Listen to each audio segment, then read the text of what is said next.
I think the best podcasts, like if you look at Joe Rogan, some of the other ones, they don't really write. I don't think they write stuff down. They just kind of. That's why they're so long. They just let things go wherever they're going to go. Yeah, and you know what I like about what it started off as, you know, even Joe Rogan says he was just talking with his buddies. They were just having conversation. They were just having fun. They were getting together, smoking cigars. They just hit record. And you know, like, I mean, isn't that what we all just did when we hung out with our buddies? Like, I mean, they were just a bunch of guys just living their youth again. I mean, it's the reason why people like it, I think, is that it's authentic. Yeah. It doesn't look rehearsed. It's just basically a conversation between 2, 3, 4, how many people are on it. And people like that. It's like you're hanging out with them, right? And you listen to a podcast, whether it's Jocko, Joe Rogan, whoever, you feel like you're in there, you know, kind of hanging out. The thing though is they're not afraid. This is strange. We're gonna figure this out. I couldn't be in a room. Look at this window I have. Look at this. You're not gonna be able to see anything. I only see your logo, which I like. Yeah, this is the biggest window I have in my entire house, and you can see it. I just lit up like a light bulb. Give me a second. I'm gonna figure this out.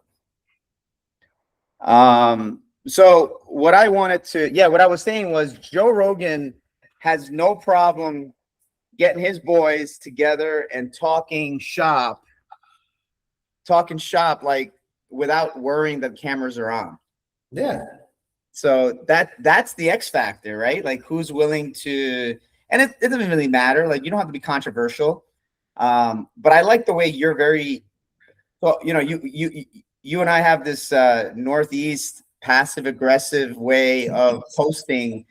I love your sense of humor. I love your sarcasm. And that's worth talking about because, you know, like these policies, Brian, just jump right into something. Well, I guess I should do like something. I normally don't do this, but like, you know, welcome to the You Go Beyond podcast, Keep Rising Pod. We're here with Bryan Tanzer, such a good friend, my birthday buddy. And I don't want to limit you to just being a vitamin shop veteran, but you are a true friend, a true example of what it means to be about this life. And you put yourself through it. I can't wait to talk about some of that. Welcome, Brian. Thanks, Uday. It's been too long. We need to do this more often. Agreed. I enjoyed the last one, but that was probably around during COVID, wasn't it? I looked it up. And there's a little bit of this. So I gave you a shout out the other day because, you know, your presence has always been very helpful. Like I used to just think that you were just a nice guy. We could talk about some products. But when we used to have conversations just even loosely on like health and wellness, what was never lost on me was how important the subject matter was to you. The job was never like a pain in the ass to you. No, never. That's why my father used to say that, you know, find something you enjoy doing. You're never going to feel like you're working. And if you can make a good living doing it and work, you know, surround yourself with good people, you're better off than, you know, people just gunning for that paycheck and just looking to make money and always looking for more and more and more and never feeling satisfied. You know, I have friends who, you know, a little bit envious because they were in a job where they just, you know, they couldn't wait to retire. And I'm like thinking about, I could easily work into my 70s doing this kind of work. It's fun. I enjoy it. There will be no reason for me to stop.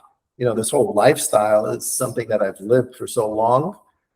It's something I enjoy. I don't really consider it work at all. Yeah. And would you consider going to jiu-jitsu work? No, that's fun too.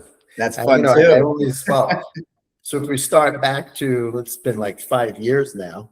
I mean, yeah, you're putting in effort, right? It requires effort. So that's work, but it's a hobby. It's supposed to be fun. And if you're dreading going to the gym, if you're dreading going to jiu-jitsu, if you're dreading doing whatever hobby that you do, what good is it? It's supposed to be enjoyable. Sure, you're getting beat up a lot of times, and you know, you're not always doing as well as you think you are.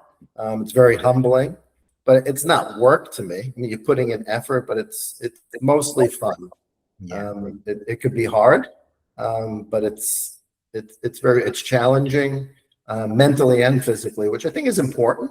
As we get older, we're kind of conditioned to just think that we should just take it easy. Like, don't try anything new, don't push yourself too much. And it's kind of ridiculous, right? Where is that written where someone who's 53 can't start doing jiu-jitsu, or someone who's in their 40s can't go start training for a triathlon?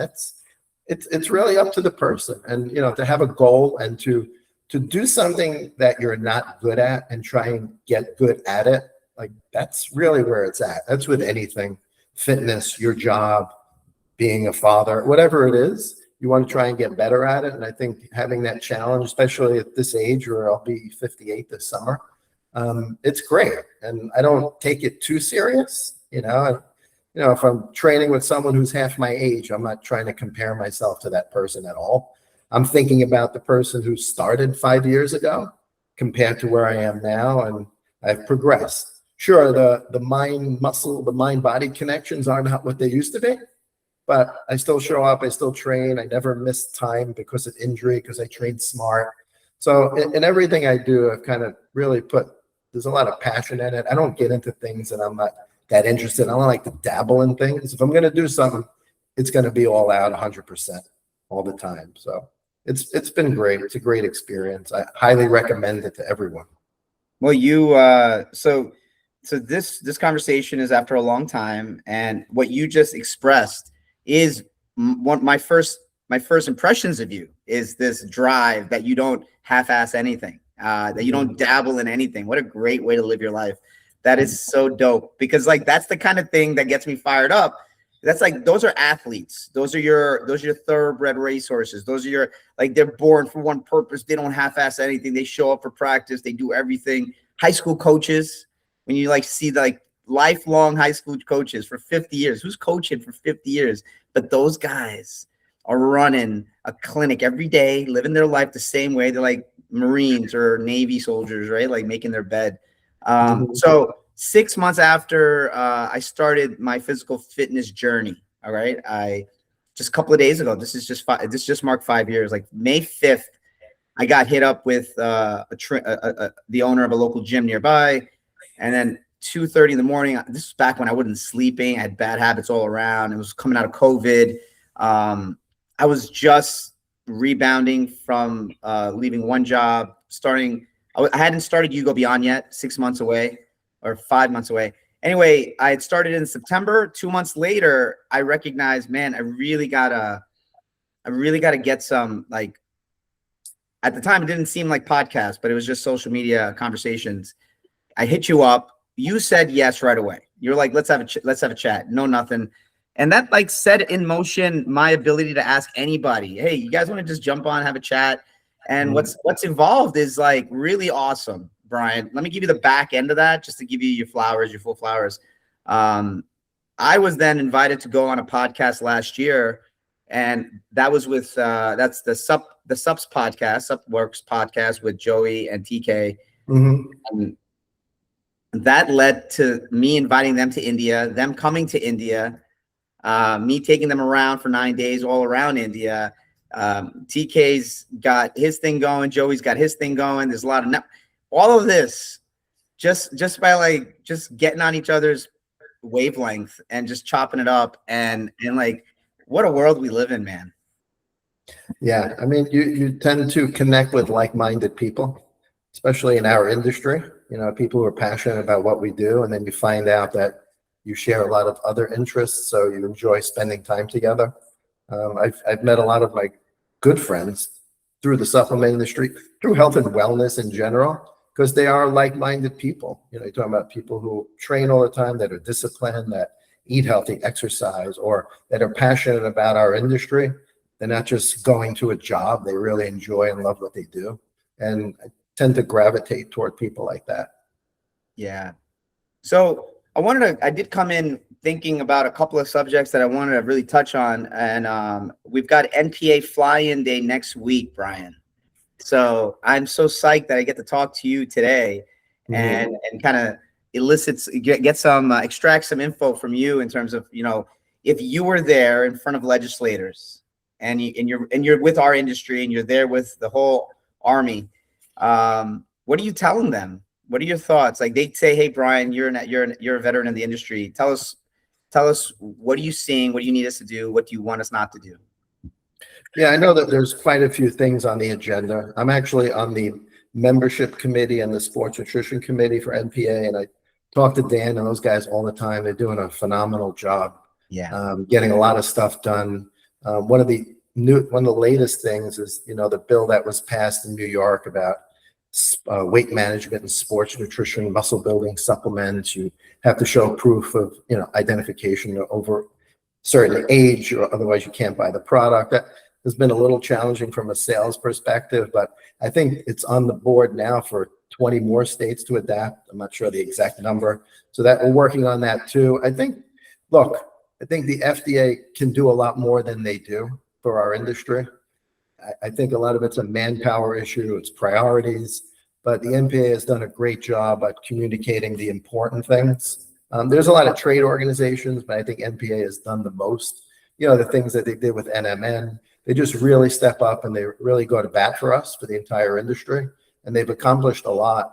And I think, when you're talking to politicians about certain things, just getting them to understand, I know you hear it all the time, the industry is not regulated. I think most of them probably still believe that. Is it like the pharmaceutical industry? No. Should it be? Probably not. I don't think so. But the industry is regulated. One of my most important jobs as Director of Scientific and Regulatory Affairs is making sure that our products are manufactured according to GMPs, our claims could be substantiated, our marketing is not misleading, all of those things. And then you hear people talk about the industry not being regulated. I think that's a very important point to get across anytime you're talking to people in politics, that the industry can play a very important role in people's health and wellness. Are there bad apples out there in our industry? Sure. But for the majority, especially the companies that are members of Natural Products Association and even some of the other trade organizations, they're doing things the right way. We don't want those bad players in the industry. So, talking to these people about what more can we do? How can we help each other get things passed, bills passed that make sense for people, the customers buying the products, and for the industry where we can all benefit from. I think there's a very important role to play for dietary supplements. I don't think, again, we talk about this all the time. Can they take the place of a healthy diet, exercise, and all those lifestyle factors? No. That's kind of like what people think drugs should be doing, right? They don't want to change their lifestyle. They just want a pill. So it's not about that. It's just how can we help people incorporate the right supplements into their healthy lifestyle? Because there's a lot of data on vitamin D, iron, magnesium, nutrients. People are not getting enough. Clearly, most people, the average American diet is, they're missing out on a lot of nutrients. So how can the dietary supplement industry play a role in that? And I think communicating that with people who make decisions is important.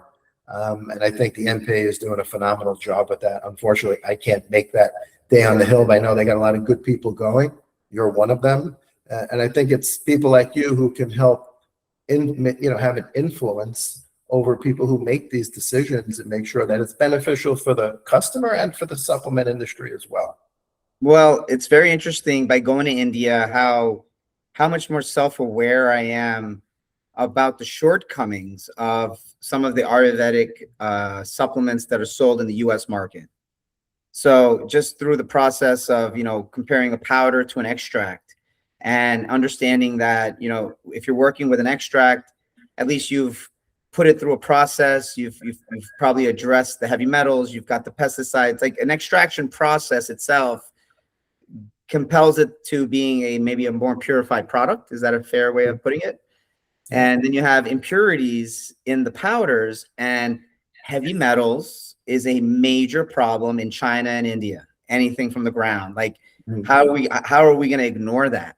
And in the US market, in the Indian grocery stores, all right, families that live off of the Eastern medicine, the Ayurvedic medicine, my family, me as well, brainwashed to just like, all right, we're going to take these powders, we're going to put a dab of this, a dab of that. Mhm. When you start talking about dosage, start talking about potency, what's actual efficacy, a lot of this, I mean, I can tell you, I probably benefited from thinking I was doing a lot of healthy things.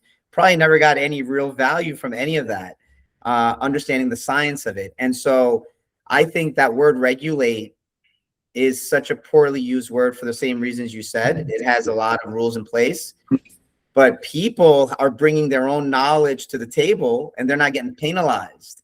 Like, I should be penalized for going to an Indian grocery store and buying powders and then putting it into my food and thinking I am way too smart for that. I should be able to do some research.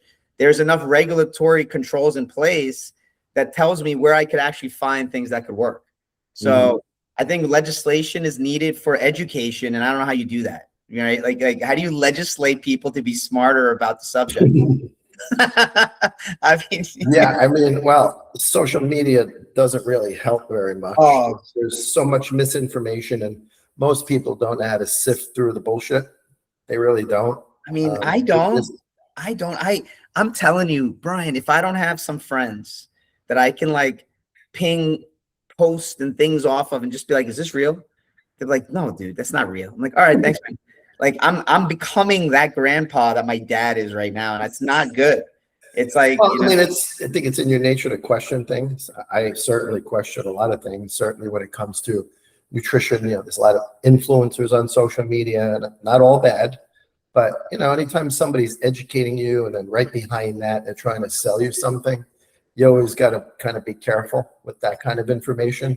And when it's constant, they're trying to get a certain point across or talk about a certain mechanism of how a nutrient works. And then all of a sudden, if you don't take this, you can't be healthy. It's like, well, that's not entirely true, right? Right. So they're always trying to sell something. I'm not going to mention any names, but I think anyone who's listening to this podcast knows the few that are they're in your face all the time. And I'm not saying everything they say is not true, but they twist the science a little bit. They cherry pick the data, and sometimes when they explain biological mechanisms, they're not always right. But most people don't understand that. It sounds great, they're using big language, but what does it amount to, right? If you do what they're telling you to do, is it going to have a significant impact on your health? Yeah. And they oftentimes make people believe that if they don't follow their way, then they really can't achieve optimal health. And in most cases, it's just not true. It's exaggerated. So we're living in it's a tough thing to try and debunk a lot of that. There are people online like Dr. Lane Norton who just debunks a lot of nonsense when it comes to nutrition science. But then you can go too much in the way of science. Look, who am I to question if someone's taking something and they actually feel like it's helping them? Who am I to question that, right? Even though I can't think of a way how it is working the way they say, but I can't really question that, right? But I think for the most part, you have to be really careful when it comes to what you listen to on social media, because there is a lot of nonsense out there, and I deal with it all the time. We see what other companies are doing and how they're marketing products, and sometimes we're like, well, if they're doing it, we can. I'm like, no, we can't, right? Because we're a large company, we're always under the microscope, so we got to be extra careful when you're making claims about certain products. I make sure we have research to support that. In some cases, is it always extensive research? No, but I try and look at overall the data on that particular subject and make a decision and try and figure out what's the best claim to help the customer figure out if the product is for them or not. And that's basically what we do. All our health enthusiasts in the store are well trained and educated on supplements and nutrition. And I review all the educational material, and we're really just trying to educate customers so they can make the best decision for them and their loved ones.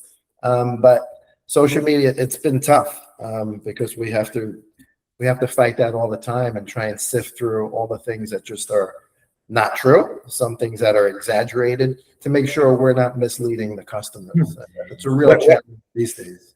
What I love about the Vitamin Shop model is for me, it's a connection to my youth. It's like back then, it was like going into any store was like going into a Vitamin Shop today. Someone greets you, someone is gonna like be ready to usher you to every part of the store. They're gonna give you the best service. I mean, it was like attention, right? And being at this stage in my life, I'm not easily swayed by like social media. Like I see something, I'm already like, I'm not gonna buy something just because it's an ad. So I need a human being to kind of say to me like, hey, why don't you do this? Why don't you do that? And also, this is a real fact. I think that's like some of my like premium human interaction. Like I'll go to a vitamin shop once a month and I'll have an adult. You got to remember, I have 3 kids that are still young enough. And I got, the 5-year-old still got me talking baby talk. So, I go into a vitamin shop, 20 minutes, man, of adult conversation and, somehow finding some common ground, talk about something. My 5-year physical fitness journey is only 5 years. I'll go meet a 26-year-old kid who's been working out since he was 13. And it's like, dude, you're my hero, man. And he's like, oh, come on, man. He's giving me love. He's like a kid, and 20 minutes in a vitamin shop is more than like retail therapy or physical fitness therapy, man. You should tell your CEO that there's some psychological therapy happening there. The mental wellness is happening inside your stores just through your health enthusiasts. Yeah, there's no question about it. Years ago, you had the mom and pop health food store where they knew who your family was. They knew really what products you like, and they would always kind of introduce you to something new that just came in thinking you might like it. I think people miss that. A lot of people who are shopping on Amazon, you don't really get that interaction. And, a lot of times people go on and buy a product that they probably don't even need in most cases, or maybe it's not the right dosage that they need. So I think our health enthusiasts or a vitamin shop approach on education really helps narrow it down, not to confuse people and not to overwhelm them with just buying stuff because they don't make commission. It's all about what's the best thing for the customer. And there are instances in the store pretty much daily that a customer will come in for one thing and leave with something totally different because the health enthusiasts kind of, after asking a few questions, figure, well, you don't really need that product. I know your Aunt Shirley told you should probably buy it, but you don't need it. But here are the things based on the conversation. Here are the things that could probably offer you a lot more benefit than that one other thing that you came in for. So that happens all the time, and they do a really nice job in the store. And I think people are starting to gravitate more toward those interactions because, like you said, for some people, that's really all the social interactions that they might be getting. Going to a store, talking about their health, because they're not really going to get that in their doctor's office. No. It's not to say that the same conversations you have with your doctor are happening in our stores. That's not what I'm saying. But, just talking about your health and some challenges you might be having, you're in and out of the doctor's office in 5 minutes if you even go to the doctor for whatever reason. And you might leave with a prescription. The doctor's not talking to you about really what you're eating. Are you exercising? How's your sleep? How's your stress? All the things that, you can address. Most health challenges can be addressed with lifestyle changes, I think. And I think a lot of people are now looking for that interaction. I know we're making a pretty significant investment in upgrading some of our stores, and just working in that part of the business is becoming more important than just buying a product online where you miss that interaction. And I think it's important, especially to allow people to kind of open up and talk about some of the things that they're feeling, things that they're experiencing, and that brings it back to the old days where you had those interactions and you weren't worried about telling someone something kind of personal. I feel tired, I can't sleep, or I feel a little bit, my mood isn't great, whatever is going on. We're not there to give medical advice, but they're there to certainly kind of coach people on, what approaches they could take from a lifestyle standpoint to help them feel better. Well, what would it take? Would you imagine a version? Dubai has this where you have vitamin shop type retail outlets, but inside you also have these kiosks for where medical practitioners are on site to provide medical insights and specifically geared for the supplement products. I mean, so it's doctor backed brands, and they'll do like basic blood work. They can even do some kind of test. They can do like speed results. So it's kind of like a pseudo. It's not urgent care, Yeah. It's not a clinic, but it kind of gives you some clinic stuff, but it's in the realm of like, hey, these people you're already thinking, hey, these shelves are filled with supplements. I still want to talk to a practitioner. Yeah. So the practitioner is not there to prescribe something for the symptom. We're there because we're trying to talk about the cause. Yeah. Well, right. I mean, years ago in New York City, there was Hickey Chemists and Wilner Chemists where they had a regular pharmacy in the back, but a big part of their business was also supplements. So, you know, the pharmacists were fairly, when I first kind of started in the industry was with a company called Allergy Research Group. Probably familiar with them. I know them.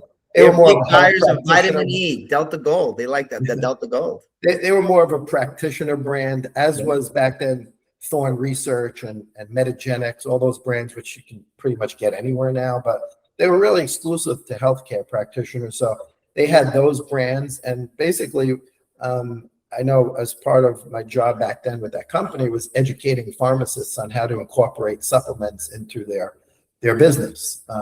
You know, if someone's taking a certain medication, what can they take from a nutrition standpoint?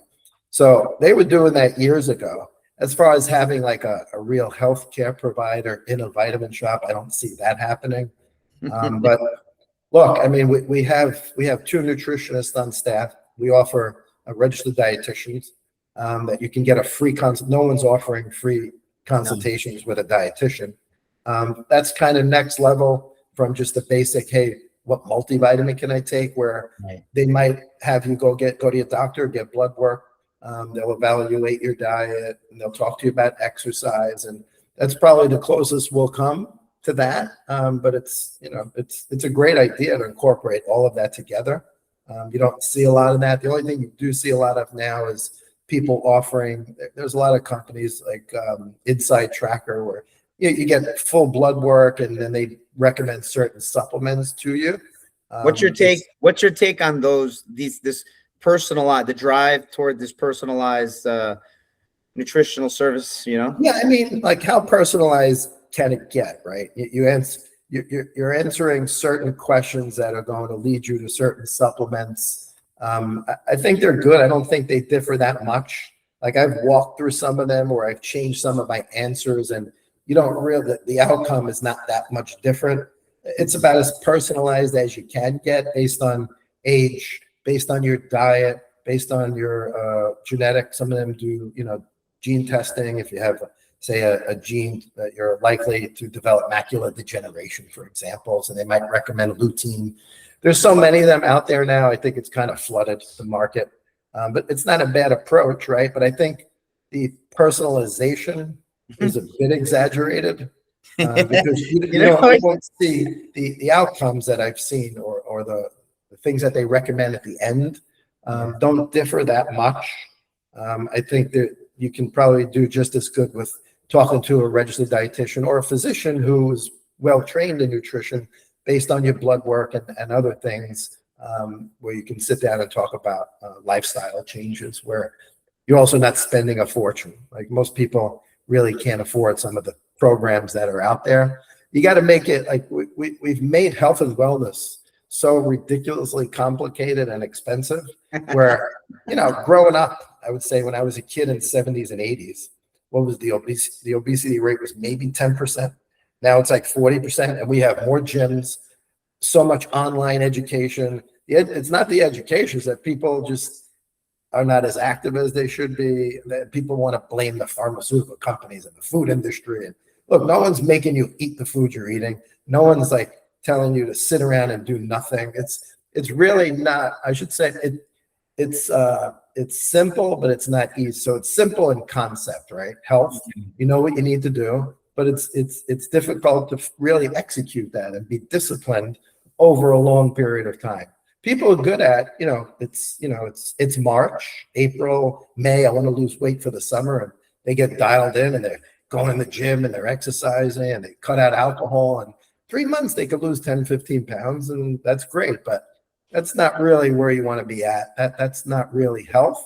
That's more vanity, right? Health and wellness is about consistent discipline over time, people like Jocko who talks about it all the time. It's not a seasonal thing. It's something you do every day. And when it becomes when you're in it for your health and not just, look, everyone wants to look good, right? So that's a nice side effect to being disciplined about certain lifestyle factors. That's going to come. But if that's your only goal, chances are you're not going to stick with it.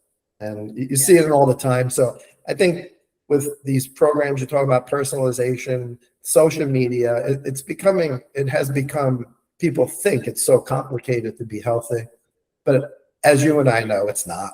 It just requires some effort, some discipline. And I've never struggled with my weight.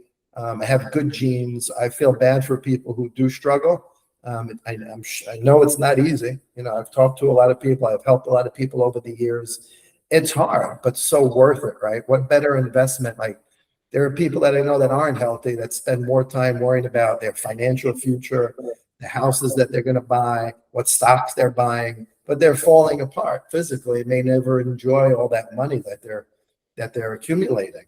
Like, what's more important? I think it's a priority thing. I think people are so caught up in everyday life that sometimes they just think, oh, if something happens, there's a pill I can take. There's a surgery I can have. We've made these things really kind of an important factor to consider instead of just being healthy all the time and being disciplined. And that's not to say you need to spend 2-3 hours in the gym every day, that your diet has to be perfect all the time. But what you do most of the time that's going to have the most, impact on your health. Once in a while, if I go out and have pizza or a cheeseburger, that doesn't, I don't think about all the holidays coming. What am I going to do? Because most of the time I'm doing the right thing. I don't really care if I go out to a party or holidays come, I'll eat whatever. But you can't cheat physical activity, right? You actually got to do the work. So look, I think it's become so complicated, and it's really kind of simple. And I do feel bad for people who struggle, but there are options out there. I don't know if you want to touch on the new GLP-1 drugs that are available. That's an interesting kind of segue into that. But look, I think there's a place for them. I'm not anti-pharmaceutical. I think there's a place for medication. When you have someone who's morbidly obese, they have high blood pressure, high blood sugar, borderline diabetic, they have, carrying all that body fat causes systemic inflammation, which increases your risk for many different chronic conditions. So there's a place for those medications for people who really struggle with their weight and where the risks of being morbidly obese are far outweigh the risks of the potential side effects of these medications. Now, that said, should they be prescribed for vanity weight loss? I want to lose 20 pounds so I can fit into a wedding dress in 6 months. No. And I think, like everything else, they're being over-prescribed. They should be reserved for people who have tried a lot of things related to lifestyle. Some people just have a real hard time controlling their eating. These hunger cues, I never experience it, but I've read studies, I've talked to people who really struggle with it. So for them, it might be a good Kickstarter, right? Is it a long-term solution? No, I think that even if you're taking these medications, working with a dietitian, understanding portion control, understanding healthy eating, definitely exercise, strength training, making sure you're maintaining your lean body mass while you lose weight, because you want to focus on losing body fat. So again, I think overprescribed. The whole weight loss field has become kind of that, right? Focusing on a quick fix. Look, I know personal trainers who work with people who never step in a gym, have, weight issues, and they don't feel good, and they have other chronic health issues, and they expect a miracle in 3 months. What's going on? I'm not getting the results. Well, it took 40 years to get where you are now. It's not going to happen in 3 months. Give it a year. What's the difference? How long it takes? You're on the road to health, right? It's a journey. It's not a destination. And we got to try and just kind of convince people that even if they're going to use these medications, lifestyle is still extremely important. They can't just be taken by themselves. And that goes for almost any prescription drug. Yeah. I have friends who are physicians that my friend is in his neurosurgery residence in New York. People coming in with strokes and diabetes and tries to talk to them. He's very much trained jiu-jitsu, high-level black belt instructor too, and he's doing his residency as a neurosurgeon. Graduated like top in his medical school. This is a guy that's like written into a movie as like some kind of spy. Is he also a spy? But he understands fitness. He understands healthy eating, and when he tries to talk to patients about it, they don't want to hear it. So people like, they want to blame the doctors. They want to blame pharmaceuticals. There's a lot of doctors who try to have that talk with their patients. And they're just like, Doc, I'm not changing anything. I just give me something for whatever I have. And it's sad, but it does take effort. It does take work, but obviously worth it. What's interesting is, government, my kids are very involved now. The state of the union is whatever it is, but it's visible. People have no choice. People are, whether they want to see it, they don't want to see it. If they're plugged in, they see it. Kids see it. They have their own opinions, which thank God they do. I think there'll be a lot of, I really do believe there's a wave of civically minded citizens that are, for the better of the country, are going to take responsibility. Like, I think maybe like there was a generation or two that coasted and was like not turning out to vote, not getting involved, not doing anything in the local community. But I see, like, even in my local board of education, we have parents that are engaged. They're consciously aware of what the kids are being served. And like, it's not extremely like strict health and wellness, but it's just like awareness. Mm-hmm. Hey, let's ask the question, like, can we do something to improve? Can we do something, instead of saying there's a problem, like, can we do something to improve? And that's such a different way of approaching the situation. And I think it's the mental part of it. Like, is there anything I could do to improve? If I have to say, like, could I try to get into better shape, or I have to change my habits? It's like such a willpower question. And let's say the job and the life and this and that. And let's say I was a kid, I needed like a certain perfect environment. Otherwise I was like too fragile, right? Like, yeah, maybe I'm speaking a little too much honesty here. But the reality is sometimes you're vulnerable, sometimes you're weak. And then willpower is a very shameful thing to be self-aware that you lack it. Like, if you're in a room full of people that are wildly successful, wealthy, good looking, talented, but it's the willpower. It's the person who has that willpower that you're going to look up to. And the person who doesn't have the willpower is going to be the person that everyone just looks down on. It's just, and I'm telling you, like, psychologically going to the gym, all it did for me was goddamn give me some willpower back. And like, that's it. I mean, at the end of the day, all those tough decisions, emotional eating. Let me tell you, Brian, let me tell you how many times I had like business that was like good, nice and cozy, and then something happens and it's gone, poof. And it's just like, man, I could have a cupcake, I could have this. I don't know what it was, but I would go straight for the sugar sweets. I don't do that now. Like, I go out, I go for a walk, I go do something, I go do push-ups. Like, I get that blood running right back, like, all over. So the gym gave me so much willpower, man. And I think you've been doing it. You've been doing it long enough to have reaped the benefits of it. Sometimes people don't give it an honest try. Oh, but brother, after a week or two, so necessary. It was like, there should be a prescription. There should be an option somehow, because it's the compulsiveness of the bad habits. Okay, so let's say like you the job situation creates some stress, and then it creates a series of responses that your body has now become accustomed to. This is just normal. And it's so easy to just lean on that and say, oh yeah, because listen, man, taking responsibility even for little things, like, no one's watching, no one's gonna, and then you get sick, and then it's over. It all happened so quick. It went down so quick. Those little decisions are big ones. But I can tell you, I still vividly remember coming to visit you guys in New Jersey. You were so gracious to give us a meeting.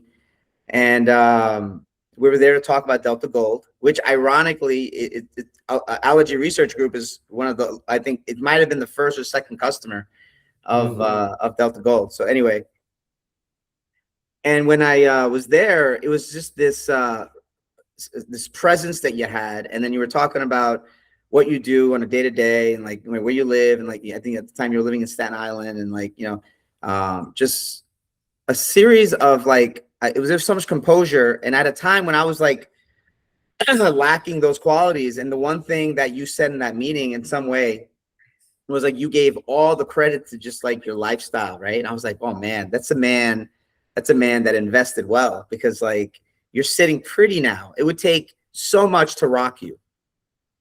You're so prepared. Like you're so prepared.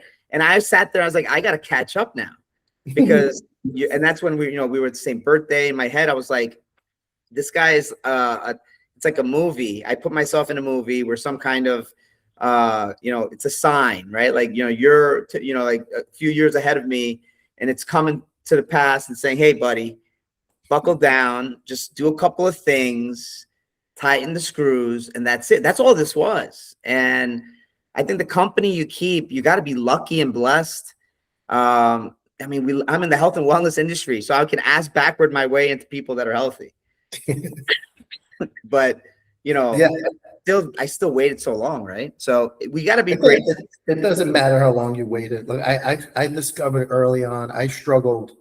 We've talked about this before. Even going back to when I was a kid, probably had a genetic tendency toward depression and anxiety. My mother suffered very badly with it. And I discovered early on, I didn't feel, I would look at other people and be like, oh, that person looks really happy, or they're like they're having a great time. And inside of me, I didn't feel that. Like I didn't even understand it. But I always recognized that after I played sports or did something physical, I always kind of felt better. Maybe not as great as what I thought other people felt, but obviously as I got old, I realized that it's sometimes a front. You don't know what people are going through, but just, recognizing those things early on and knowing that I didn't want to use, my genetics or looking at my mother, how she suffered, and just kind of just said, oh, I'll throw in the towel. I just didn't want to do anything. I just kind of took that and went the opposite direction and pushed myself really hard physically, and trained martial arts when I was younger, football, played hockey, and I always working out in the gym. And I took that kind of as it was kind of like my medicine, right? All the time. So to me, it was not even something I gave much thought to. I just know I had to do it if I wanted to feel good. And even to this day, if, I usually don't take days off. When I do and I'm not as active, I feel that kind of creeping back up there, so to keep that at bay, I got to keep moving, which is, it's fine. But, what's the saying? Your brain has to live somewhere. It might as well be in a healthy body. The physical and mental health connection is just, there's so much data on that. There was a huge study in Australia where they looked at people who were taking antidepressants versus exercise. And they found that it even helped those who were taking the medicine to work better.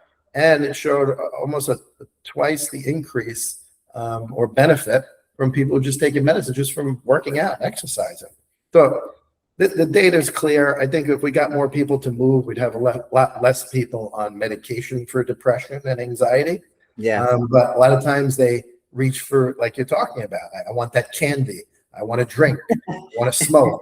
I want to do something to get that dopamine hit, but you got to find it in other ways. And the best way that I found is through just pushing your body physically in a safe way, right? You don't want to do anything stupid and injure yourself. And I think about that, when I'm training jiu-jitsu with someone who's like 21, 22 years old and they wrestled in high school and college, and like, I'm not going to match the energy, because if I get hurt, now I can't train for 3 months. Right. It makes absolutely no sense to me. So I go as hard as I can go without getting injured, but it's pushing yourself physically where you are going to feel 100% better mentally. Yeah. There's no food that can replace that. There's no drug that can replace that. Drinking, all the things, all the vices, things that people do to find that comfort. There's some underlying issue, right? If you're drinking a lot, and I see it here in Florida, especially during the season's over now. Like once Easter happens, a lot of people come south for the winter. Go back north, but the bars every night. These are my people, a lot of them are my age, and they look like they're very old. They don't look healthy. They don't take care of themselves. They're sitting drinking every day. there's a reason they're doing that. They don't feel good. Maybe they have anxiety, so it calms them down. And there's no benefit to alcohol whatsoever. That's just nonsense when people say, oh, there's health benefits. No, there isn't. It's toxic. It's poison. You don't need it. But people are reaching for ways to feel good, and they're not reaching for the right thing. And people like us who are passionate about health and wellness talk to people, right? And we want to communicate that. And I try and push everyone to be more at, I've been with the company 13 years, just been in this industry for almost 3 decades. And talk to so many people to try and convince them that there's nothing more important than taking care of your health. I'd love to take you better at everything. I'd love to take you to India and let you see what's happening there. There's a huge drop in drinking, and they have these raves, these workout raves, midnight raves. Like they're going to work out. It's like EDM music, and it's like intense workouts, and I think it's crazy. And it's like a movement. But there's compensation. See, it's like, but there's substitution. Instead of the alcohol, there's more prominence of different types of psychedelics and more use of those type of drugs. And so, like, there's a shift. Okay, like you could judge the ethics on one or the other, but they're going further away from the real bad toxic, right? The alcohol is really bad. So that's a great shift in the paradigm. And then I think the habits. The people that I've run into people in airports or in airplanes, and I'm with Tyshawn, and we are always approachable. People talk to us. We find out about what people are doing. We're meeting people that are in running clubs that run all, like, every week. They're on. India is a great place to travel. You can get a $60, $70 flight. No flight is more than 3 hours, and you can run a marathon. You just jump on a plane, you come back. You do anything you want over the weekend. It's like cool. It's like 1/3 the size of the United States. So imagine, like, you live in that part. You could go, east to west anytime you want. You could do all that. And a lot of these things are being done. High Rocks is huge in India. People are like signing up. I've heard High Rocks. I'm not that familiar with it, but it's just the high intensity training. But what's really cool from a health education standpoint, the business opportunity. Like this vitamin shop model, culturally, the footprint's too big, because like that's where we have a luxury of real estate, and we could put a nice vitamin shop into a nice strip mall and have parking and like have all that stuff. And in India, it's like, how do you do that on the other side of the spectrum, where like you can't have any footprint, you have no personal time, you're gonna have people going in and out. And they came up with this thing called Blink It. In a blink, you will have whatever you order in 10 minutes or less. It happened. I saw it. They did it. It's like a magic trick. I can't even put sense to it. And what you're going to now start doing in India is quick commerce. Like, imagine, like, you can just, like a genie, like off the top of your head, if you're going to want your drink of choice. Do you drink any caffeinated drinks? Just some coffee. Once in a while, an energy drink. Yeah. All right. So, like, what's your what would be something you would want? Unless you're in India, what's your protein of choice? Because you probably drink some kind of protein powder or shake, right? Yeah, usually whey isolate. All right. So perfect. Let's say we don't have any whey isolate. We just somehow don't have any. So now we're not going to get to like a shopping center for 3 days. No problem. You just go on Blinkit, order it. 10 minutes, you've got the whey isolate you want. 10 minutes, really? 10 minutes. So now you're going to start thinking, if you can have something that quick, you're going to be more discerning. Like you have those 3 wishes. You just be like, let me think about what I want. The days of just grabbing something off the shelf are gone. Like, you go into a vitamin shop and like maybe they're out of a particular flavor, and you'd be like, you know what? I personally only like chocolate protein. I'll try a different brand rather than try a different flavor of the same brand. Just because I just don't want to change the flavor. And I'm willing to take the chance. So that willingness to just grab anything, that's gone, right? So it's a very interesting evolution. Like good habits leads to what type of product innovation you have. Like you definitely have a better customer. You definitely have somebody that's, you can target. I'm not talking about the masses. I'm just saying, like, if you just target High Rocks community, you could probably create a cult, and you could create like a whole nice little, we're gonna show you everything that we've got in our products. We're gonna tell you everything that it does, and we verify it, and you invest in all of that, and you don't market it as much because it's an more expensive product. But that's India. India is a flash forward, 35 years and younger, about 650 million people. That could be, we should talk about that offline. That's interesting. Yeah. So, I mean, it's really cool because one thing I wanted to mention to you, though, is like the interesting thing about food, where we're learning more about how the food's been engineered differently to become addictive. So that's like a very interesting where this is where government's needed. When the customer's getting hoodwinked, like we're buying things hook, line, and sinker. Right? I mean, like things of my youth, they're stripping our youth away, brother.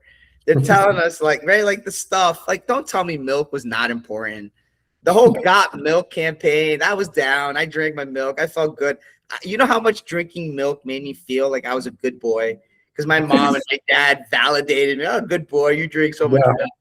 Like, I'm just laughing about this right now because I'm like, they're now saying that it was never that important. It was all a big campaign. And like, don't tell me that. Don't tell me that. It's kind of like the new food guy pyramid. Yeah, well, I'm okay with that. I'm okay with. I love that shit though. Why do I like that? Because somebody's saying things don't stay the same. Like, how the heck does anything stay the same? Like, even if you look at Deshay, when they did that ceremonial gathering last year, I think, or 2024, it was 94 to 2024, the 30 years. It was a key. It was brought up that like it's well overdue for some revisions or additions, something like we got to keep it on the pilot, right? Like every few years, adjust, adapt, remove.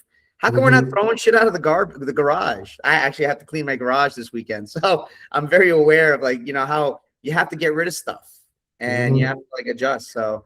But that's what NPA Fly-In Day is. That's why we have a lobby. That's why these things become incrementally important.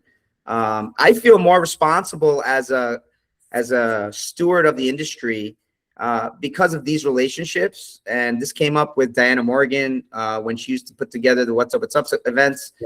It was bringing together the industry without the overcast of business. And it was just understanding like how many people really have a vested stake, their own stake. Some people have done research. Some people are doing this. Some people are doing that.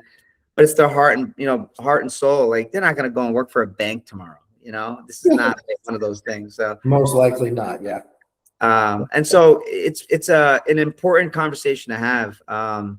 Let me ask you something about like where it's a common topic. People like talking about peptides and regulating and adapting. I don't want to bore anyone with like the standard question, like what do you think about them?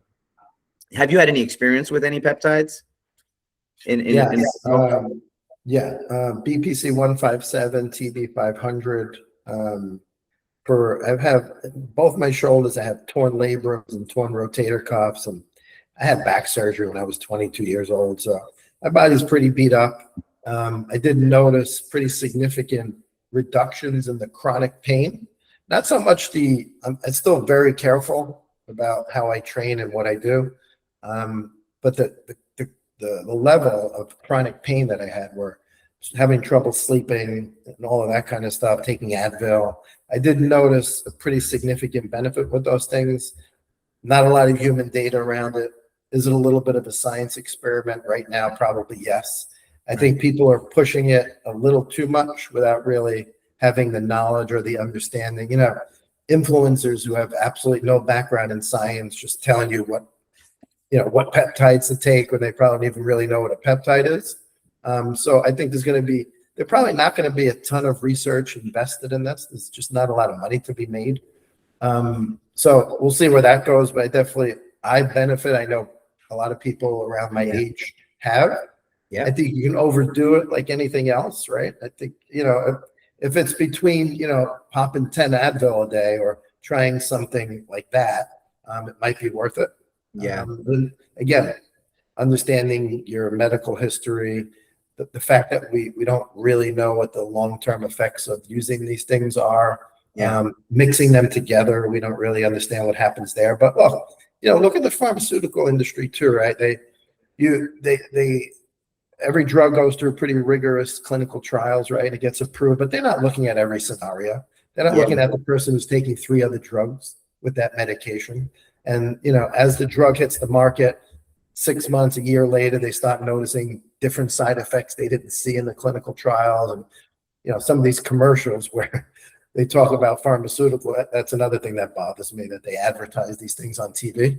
Yeah. But, they talk about the one benefit and then the 18 potential side effects, right? So I'm not here to kind of push anyone in any way to do anything, but I think peptides is kind of a reasonable thing to consider when you're talking about physical injury or trying to achieve even something like testosterone replacement. Yeah. Doctors don't really talk to men about it. No. I think men have been told, oh, don't take it because it increases prostate cancer risk, which it's not true. They've debunked that. I think they've debunked that. Yeah, well, yes. But I believe think there was very beneficial. They said that I got to go back, and Rogan talks about this. I believe they did research on it was like a small population, and it was like age 60 plus. Mm-hmm. Like it was an unrealistic, unrelatable. Now, look, does that mean that if you have prostate cancer, should you be taking it? It's probably something to talk That's to a doctor correct. about, but it's not going to cause prostate cancer. But I think not enough men not enough doctors are having those conversations. Yeah. With men, it could be very beneficial. So I think you got to look at the whole picture, right? Like, where are you from a health standpoint? Can these peptides be beneficial? Trying one at a time, maybe, to see how it works for a short term. There can be some benefit there, but I'm not here to kind of give medical advice. I think they do have promise, and I think the thing that the FDA is most concerned about is where you're getting it from. The quality control. They're not that concerned. There's so many people using it. You would see a lot of more people getting sick from it or having side effects, and I don't think we're seeing that. But where are you getting it from? What's the quality? Yeah, manufacturing, that kind of thing. And I know that RFK is trying to get, I think there's 19 or 20 peptides that were in a specific category. They couldn't even be compounded. He's trying to get that off that list so they can now be compounded and used by people. But I don't know. So from a government standpoint, I think some of the things they're doing, like removing, the whole thing with seed oils, I think is exaggerated. Right. My fire alarm's going off. Hold on. Breaking the action.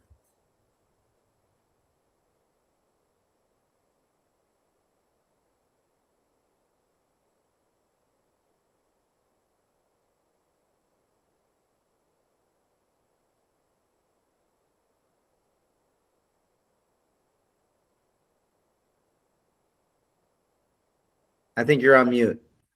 I'll stay outside until the alarm goes off.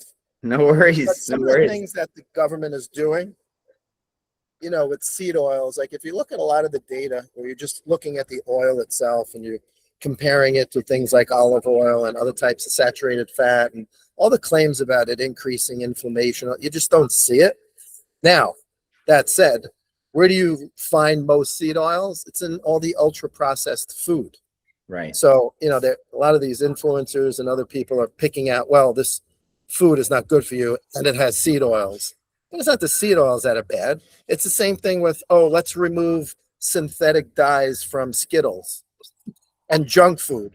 Is that really going to have an impact on health? I don't think so at all. You're still left with the same garbage food just because you removed one ingredient. So I think the thing that the government really needs to do is start to try and figure out how to make healthy food more affordable and more accessible to everyone. Getting the healthiest food should be found in places like schools and hospitals, and it's just not a priority. they're doing things that I don't think are going to move the needle on chronic disease in this country. So again, some of the things that you talk about when you go to the day on the hill, talking about how supplements can play an important role as part of a healthy lifestyle, and then getting people really kind of to understand that the supplement industry is a good thing. We're trying to help people, not hurt people. Right. Yeah. Yeah. I think the importance of these conversations is little drops in the bucket, and you catch momentum. Like, so many things take over the attention wavelengths. Everyone becomes crazy about dyes and experts on these crazy things, and I've become very, very aware by selling to some gummy manufacturers sugar, the volume, just like the sheer volume of just sugar, and just just on a personal level, like if I just eat a little bit less sweet, a little bit less, it has exponential benefits, because I feel my inflammation or all that stuff subsides. I'm much more limber. I know exactly how I'm eating on how flexible I am in the gym. It's like awesome, but not awesome, because then it's like instant awareness. And like, it's not like it's bad. It's just difference. That's all it is. It's like relativity. Like, I could have, like right now, just very, very disciplined, waking up, doing all this, doing that. But I haven't been eating like proper food. Like, I'm eating breakfast. I don't eat lunch. So I'm catching so I don't have like that necessarily perfect diet going on right now. But waking up, going to the gym, doing all that, it keeps me steady enough to then just like balance it out eventually. So like, after like 5 years, you realize I'm doing this. I wanted this to be something that was just be part of the lifestyle. So like, if I didn't do it that day, it was clear to me that I didn't do something today. Like, if I didn't shower, I would be aware of that. Like the next day, I'd be like, I didn't shower yesterday. I'm going to shower today.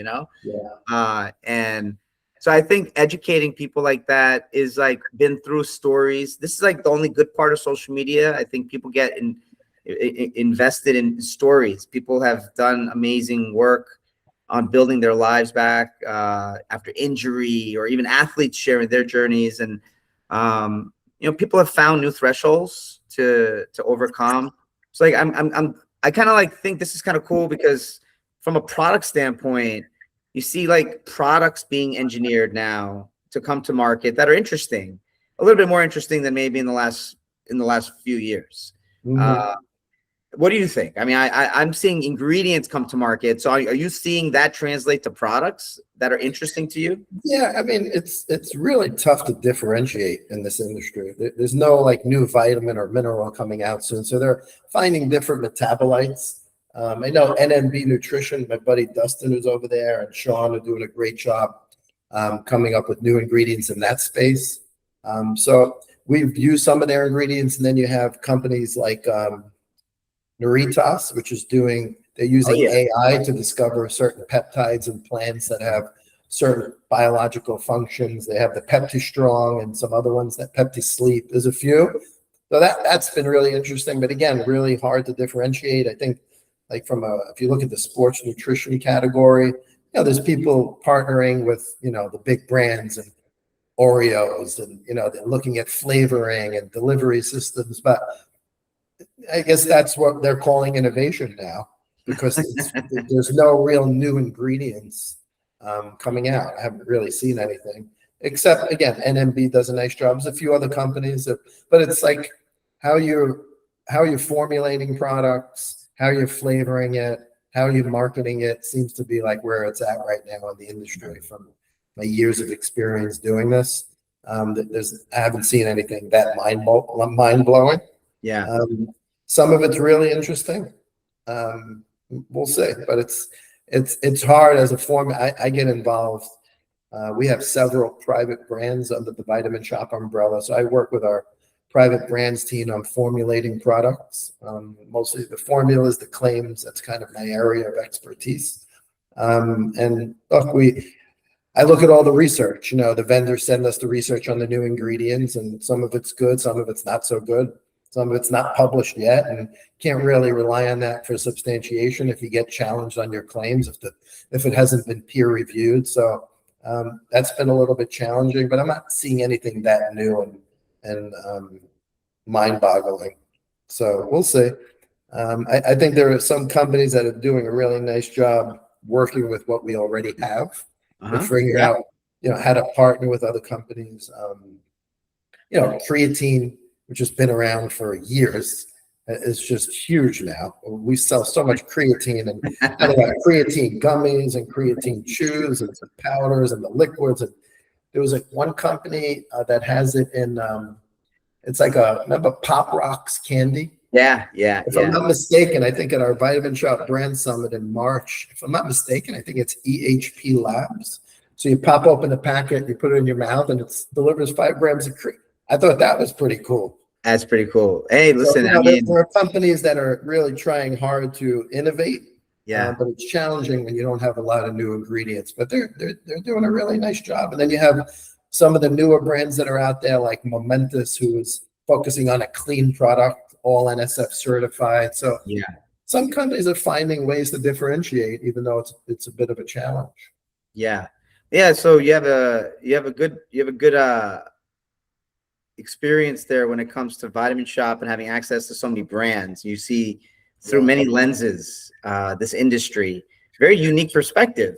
Some others only have one lens that they can see the business through. Yeah, well, we have I think, was it 7 or 8 of our own private brands, but I review every third-party product that comes through our doors. I don't review the claims and things. If I don't recognize an ingredient, it's probably not a legal dietary ingredient. We don't usually get companies pitching us products like that. But it's really just making sure the label is compliant, has everything on the label. The claims are really on the company. It's not our responsibility. Obviously, if they're straight up disease claims, which again, we don't partner with brands like that, but we have thousands of products, so I see everything that comes through. And some companies really do a really nice job on formulation, flavoring, packaging, marketing, education. Branding is a huge thing now in the industry. You got a guy we partnered with. I remember when Jocko came out with his first, I think it was a kids protein product many years ago. He had his podcast, and I was talking to the merchant team about, hey, we should get this guy's product. He's gonna grow. He's got a good following. He's very authentic, and if he's going to bring that authenticity to the supplement industry, it might be someone you want to partner with. Then he came out with the pre-workout and really grew that business, and they've done a phenomenal job. With formulation, branding. You have him behind the brand. He was at our brand summit, actually. I got to talk to him for a little bit, but it's companies that are doing things like that where they're trying to innovate, but really their branding is excellent. And I got to give a shout out to TK, who is the mastermind behind the marketing, that branding and the whole logo and all that. So that's really cool that you've got that vision. You see this guy, you see the brand, you see the business. Now, how does AI help you, man? Because you become a super. You're like a Marvel comic universe character if you have AI at your disposal. Right now, I'm not using it. Our company is using it for different aspects of gathering data, marketing. I actually just got introduced to the AI tool that the company's using, and I might start using it in helping me review labels.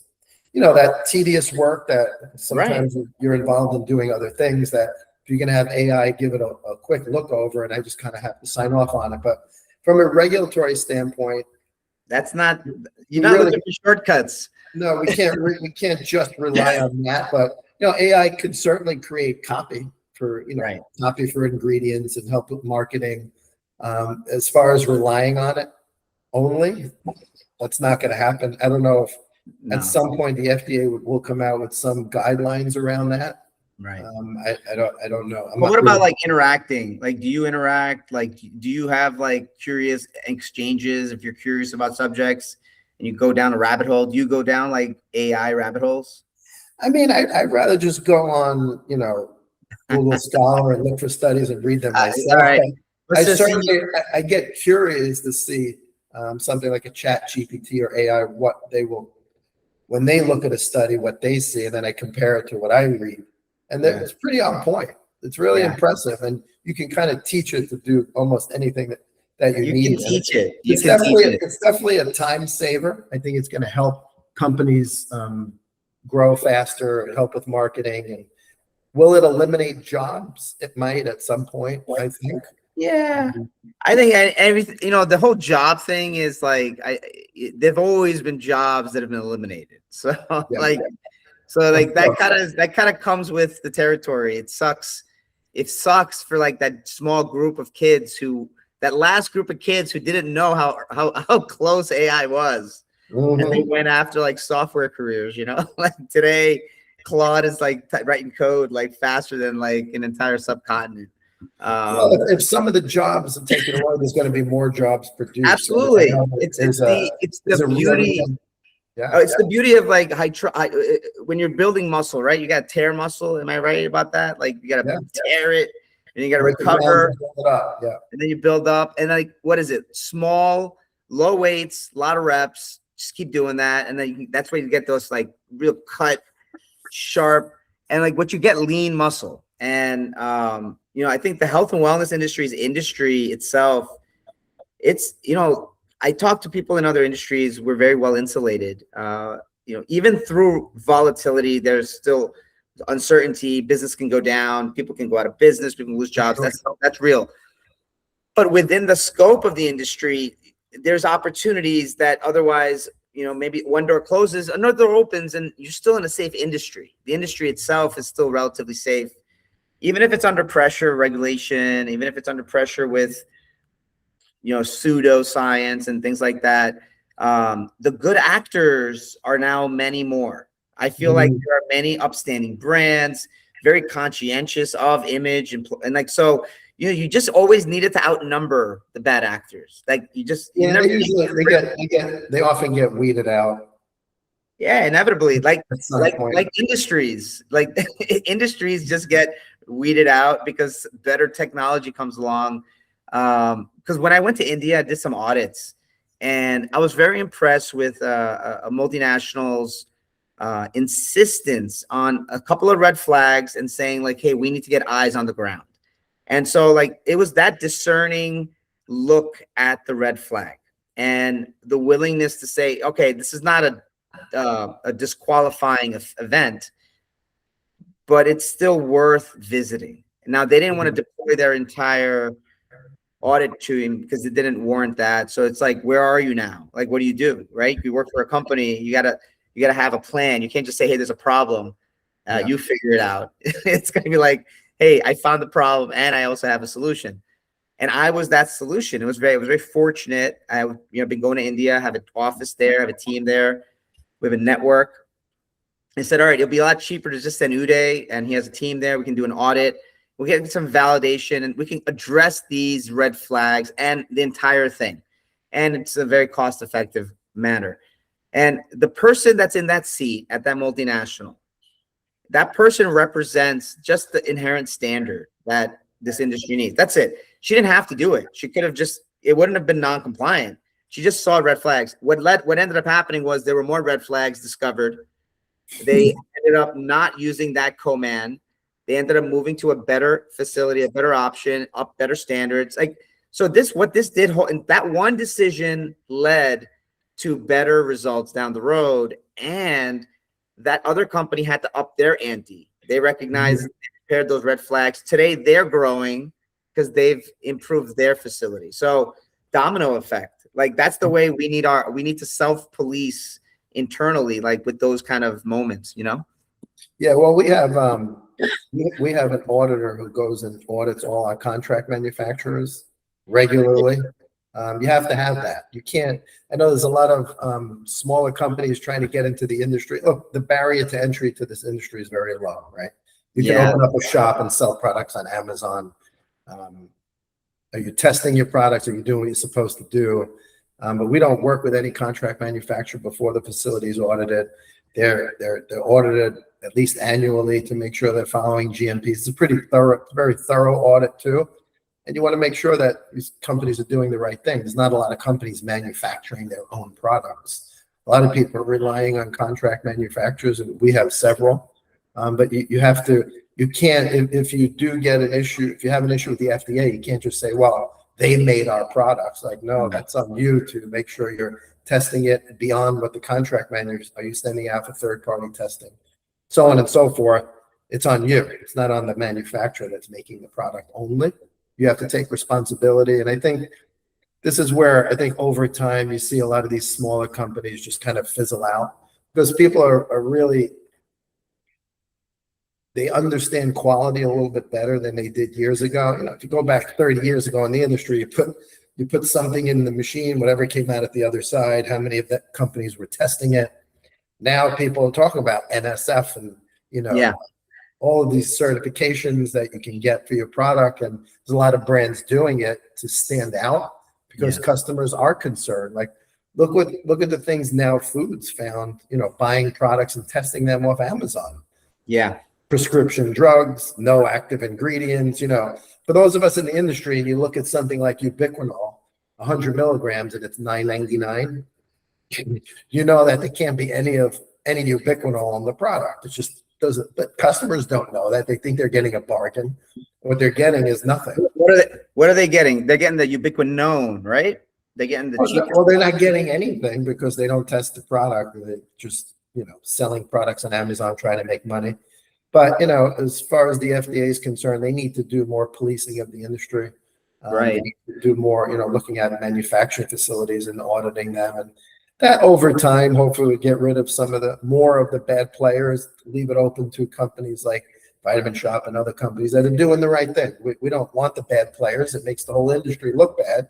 So when you go talk to someone, you go to a day on the hill and I heard this company is not testing their products and this had a prescription drug in it. It's always bad news in the headlines, but that's, you know, far from what's really happening on a day-to-day basis in the industry. Most of the companies are doing it the right way. But, you know, we don't want those bad apples because it's making the whole industry look bad. So we got to do everything we can to kind of push forth the concept of quality, proper testing, proper claims, make sure you're not misleading consumers. It's all of that, and the good companies are doing it the right way. You just brought up Now Foods doing testing.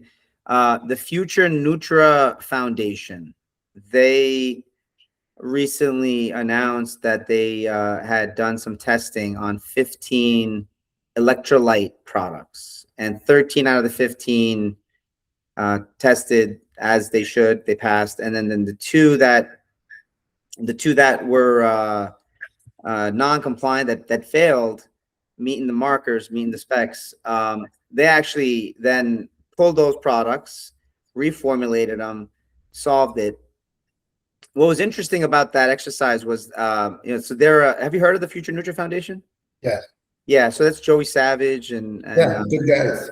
And it's really cool is they have a summit coming up, and that's in September.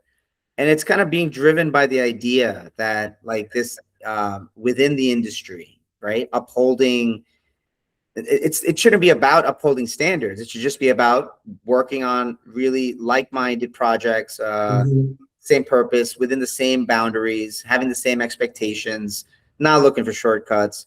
And so instead of having an event that's driven by the vendors, like the guys that are the snake oil, like instead of having it for the snake oil salesman, having an event that's driven by the brands, right? And so it starts brand heavy, and then it's like, what vendors need to be in this venue to serve these brands? That's a great idea. Right? Instead of the other way, which is like, you kind of like right now the brands go into a trade show and it's like going into a flea market, and you just kind of just looking around. You're there for the experience, and you're there, right? You're right. But this is different. We'll flip this around. We want the vendors there, cherry picked, vetted, and an exciting event. It's going to be September 9th to 11th, an hour north of Texas. And what's interesting about it is that it's being driven by quality. and verify quality, right? Like quality can also just be like, hey, we did it right. Yeah. But then the other part of it is like, tell me what it does. How does it work? Does it work? Mm-hmm. And like, then go from there. A guy like you can run with that. For sure. No, I think it's a great idea. Joe has done a lot of good stuff for the industry. You need we're really excited. You need more people like that. Yeah. I mean, again, Vitamin Shop, the contract manufacturer tests, obviously, the raw materials, finished product. We send it out for third-party testing. You want to make sure that you're doing the right thing. Consumers find out you're not, your reputation is gone. Yeah. It just is. So we've upheld that, and that's why we have a very good reputation in the industry from a quality standpoint. And I think, what was your take during the years where there was a period there where like retail was dead, right? I mean, retail still is technically dead, but not for Vitamin Shop. But the onset of that, what was did you guys seriously like kind of see the end? Did you guys see like the end coming, or were you like hopeful through it? No, I mean, look, as you know, we went through a bankruptcy, then the company was sold. We have new partners now who own the company that really want to help grow the business in stores, because I think that concept we talked about before is coming back. It's a little scary there for a little while. It's just getting traffic in the store. That's really what it is. And, the way people shop now is like, as you mentioned, you call something, you put an order in, you want it in your house in 10 minutes. That's unreal, man. It's coming. So people they don't really want to go out to the store, but I think little by little, they're realizing that, they want to touch the product. They want to talk to someone. Maybe they had a bad experience buying something on Amazon. It didn't meet their needs, or they heard something bad about the product, or they didn't get the right product. You're not really getting that at Amazon or any of these big stores, Costco. We're a specialty retailer, and I don't think that's going away anytime soon, especially in our industry. So I think that our company is making a pretty good investment in trying to get people into the store, because that's really the experience, right? When it comes to your health, just going online and buying a product, that's great. You might save a couple of bucks, but really, are you getting any education out of it, right? What are you really learning? And a lot of times you're not even getting the right product. Or let's say you're going to buy fish oil because your doctor said you should take it, your triglycerides are high, and you get 500 milligrams, which is going to do nothing. You need a very high dose. You might need an extra strength. So you wouldn't really know that because you're not educated about it. So our store associates are great at that, at fitting the needs of the customer, or fitting specific products based on what the customer needs. So I'm not that concerned. I think retail is struggling. I think the specialty retail in our space is still okay. I know GNC has gone through some ups and downs, where their focus has been sports nutrition over the years. I think that just relying on that could be challenging. Like we try and have a variety of categories that we're good at, and I think we'll continue to be successful. What's the let me pivot to jiu-jitsu. You've got a purple belt, correct? Yeah. You have a purple belt. Can you tell us how that you just recently, how long have you been doing it, and how big a deal is it that you're a purple belt? It looked like a really nice ceremony that you were treated to. Yeah, I mean, it's been about 5 years. I started back around COVID, right? So I trained consistently. A lot of people I don't pay that much attention to belts. If the professor thinks I deserve it, okay, that's fine. Some people see it as like the be all end all. And if that's why you're in jiu-jitsu, I think it's a mistake. You can't just focus on that, because there's also there's big gaps in every belt, right? You have purple belts who go compete and they're just savages. And you have the hobbyists like me, the 58-year-old guys just trying to learn and work out and have fun. So there's levels at every belt. So you can't just look at that as like, you're an expert in certain things. But a purple belt is pretty well respected in jiu-jitsu. It goes white, blue, purple, brown, and black. The average journey to black belt's 10 to 12 years. It's not like other martial arts. You really got to prove yourself, and you got to train consistently. People get stuck at certain belts because you change schools. That happened to me. So I was a blue belt for like 3 years. When I moved to Florida, I was training at one school for a few months, and then I moved to another one. Again, if that's your focus, yeah, I got you. Well, that's really cool, though. It is a measure of progress to some extent, right? I mean, right. Especially I trained under the name Gordo. Was very well respected in the jiu-jitsu community. If they feel like you deserve a belt, then you deserve it. Other schools that are giving belts away, it's not that common in jiu-jitsu. I'm not saying it doesn't happen. Can you pay enough money to get a black belt, taking private lessons like some celebrities do? Again, not common. I think most people who make it to black belt in jiu-jitsu deserve it. Right. It's not easy, very challenging along the way.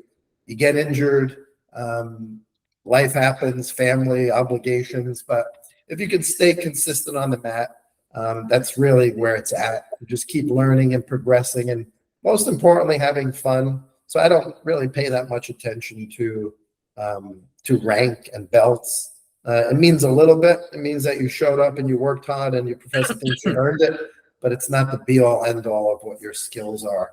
It's also time on the mats and attendance and those types of things too. So you take a certain amount of care with your body. You're obviously, in good shape. What kind of supplements are you taking right now? Are you into greens? I'm recently learning more about how greens are a good source of fiber, among other things. Is that something that you're into and other things? I was never a big fan of vegetables, so I'm not that into greens. Can they be helpful, especially if you don't get enough fruits and vegetables in your diet? Absolutely. Right. For me, I'm kind of a minimalist. I take the bare minimum of supplements, things that I know I can be consistent with.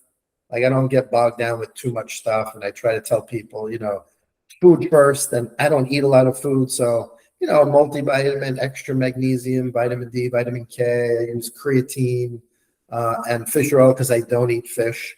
And I take a protein powder. That's really it.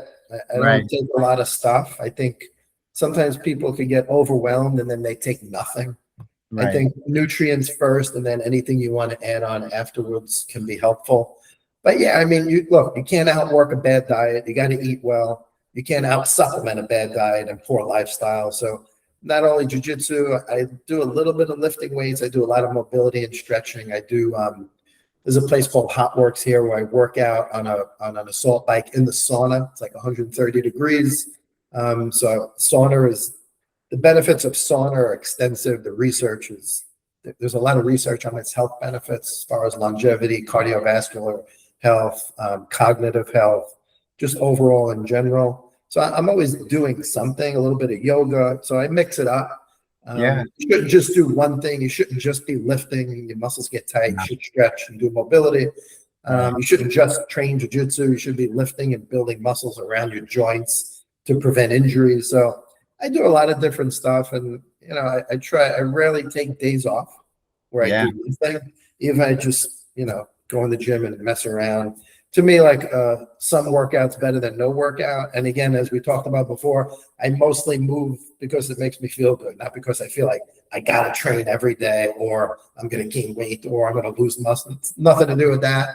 I just feel better when I do. That's all. Yeah, I felt good the other day. I was playing night softball. Sorry, my lighting is doing this, but nonetheless.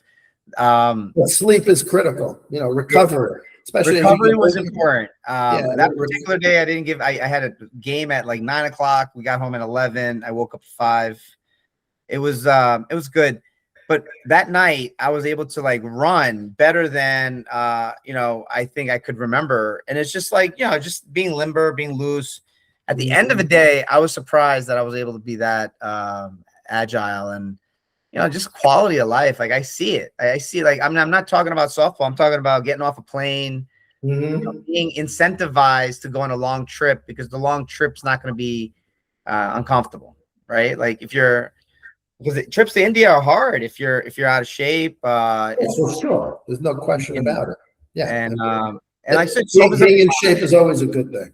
no matter what you do. And in shape, is like, I'm using a broad definition of in shape, because then there's like micro and get better and get better and get better. Like there's somebody at our gym who has 0% body fat. Like they've worked themselves into such great shape, but it's just a byproduct. They're just so disciplined with their life, and they told us their journey, and and so it's just a personal preference. But like, you can always go to 0, right? You can get as low as you want. And I think I was at like 31%. I mean, I was bad. I was in bad shape. And, I got it down to 22. And like, my goal is just stay at like 8, like at least stay at 18, because the other aspect of it is that there's definitely hormonal. I probably should get, I've had blood work done. And that's another thing. Blood work is so important, because you should know what's going on. For sure. And then you take active steps. And this lighting is insane. Sorry. I think people don't realize the importance of recovery. I have, as I got older and I'm approaching 60, sleep is critical. All the things that, you shouldn't be overtraining, listening to your body. And if you do that early on, you talk to teenagers and guys in their 20s, and I think back to when I was that, I wouldn't listen to anyone either. But if you develop that understanding where you're listening to your body, when you should cut back on the training, not cut it out, but slow down a little bit. Overtraining is not good. It starts to have a negative effect. So that's where physical activity can be not a good thing, Right. But the sleep, the diet, all those other things are all critical. Like we talk about, it's a lifestyle. It's not one thing or the other. It's everything. And most importantly, it's discipline. The people that I know that have done it over the years, they've been consistent. And it's all about discipline. It's such an important part of their lifestyle. They don't define themselves by, okay, I'm this fit dude. No, it's just that it's part of what they do and have done for years. Those are the people who, you want to surround yourself with, Right. People who have that positive impact. Everything they do, they put a tremendous effort into. So. Now, how far have you gone in terms of jiu-jitsu? Like, have you pushed yourself to have you been in a situation where you're like, wait a second, I'm not, you don't want to do this anymore? Have you been? Oh no, I'll never get to that point. I enjoy it. I enjoy it too much as long as my body allows me to, but I'm very smart. But like, how do you control the other person, like not overpowering you if you hit your? I always tell people, you go as hard as you want that other person to go. I always go about 70%. I got you. Okay. I'm never going at 100%. It doesn't make sense, because you get hurt and then you're off the mats and you can't train at all. I'd rather go a couple of times a week for an hour. But my endurance, where I can go 5-minute rounds back to back, 4 or 5 rounds with no problem. Right.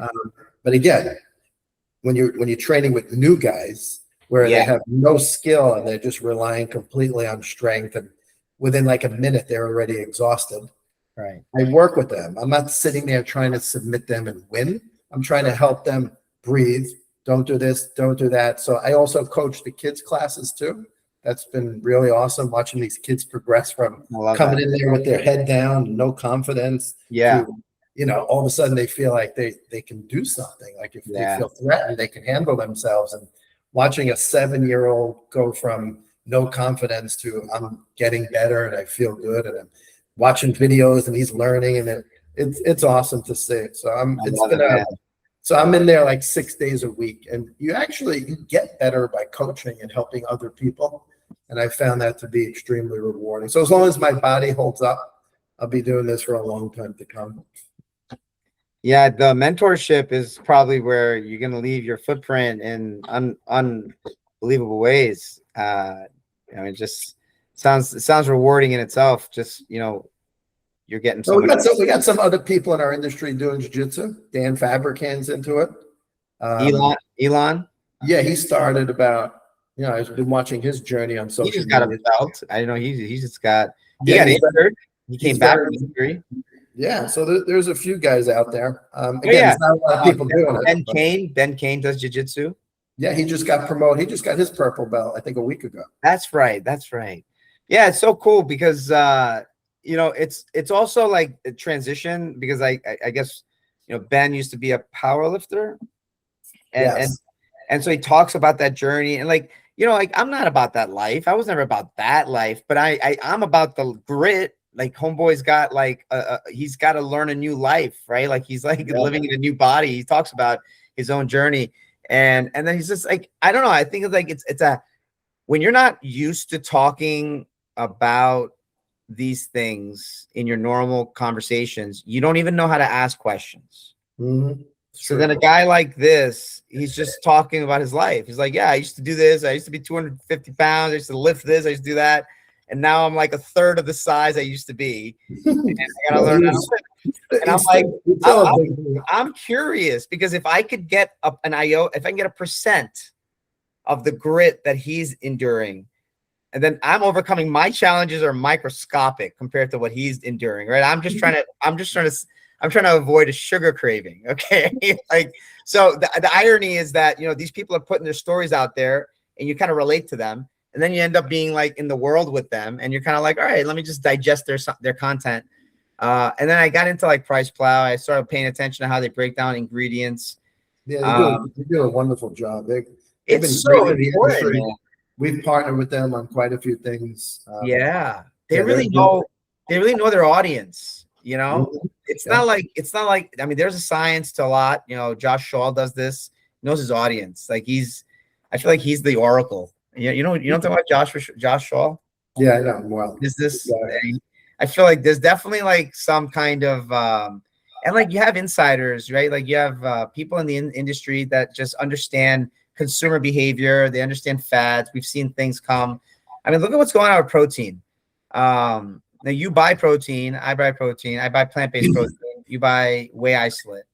And you know, what are we gonna do with everything has protein in it? Cost of protein is going up. Access to protein is not there. You mean like a Starbucks drink with a protein cold foam, and now it's a healthy drink? Yeah, but it's unnecessary because it's creating domino effects that are. It's, you know, no one who really is using the protein is buying protein from Starbucks, right? Like they're not relying on that. They're buying up a lot of protein, though. I'll tell you that much, dude. If I'm not mistaken, it's like, you know, years ago. Remember they were adding omega-3s to like a lot of stuff. Yeah. Like milk and, I think protein is more prevalent than omega-3s, but like, well, if it's getting more protein, it's a good thing, but no one in this country is really deficient in protein. You may not get optimal amounts. Like if you're working out, you need more, but we're not a third world country. Nobody's really. No, it's just crazy. It's crazy. To think that adding protein to a food that's not really healthy makes it healthy is just, it's absurd. But I think, you know, my kids were telling me that the kids in their middle school, everyone has a cup in their hand. Either it's from Dunkin' or it's from Starbucks or it's from somewhere. And like that's just the thing. Like it's just sadly my kids are the outcasts that I was, but I'm proud. Like they're so good kids. I love these kids. They don't complain about anything. Because I was clueless of this, and they're like, no, we don't need it. And I'm just like, all right, good, that's cool.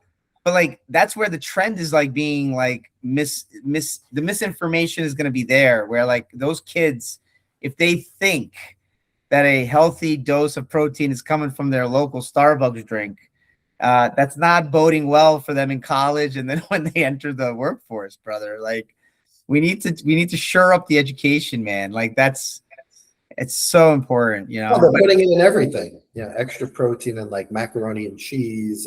No, but I'll give you this though. I'll give you this. My wife, she gets this awesome protein pasta for me, and I mean, there's definitely difference. It definitely tastes different, but there's nothing that good sauce and good seasoning. And like if you're making like a pasta, it is awesome. It's a great way to sneak protein in. There's healthy ingredients in it, right? And it's not bad, and you're adding protein, fine.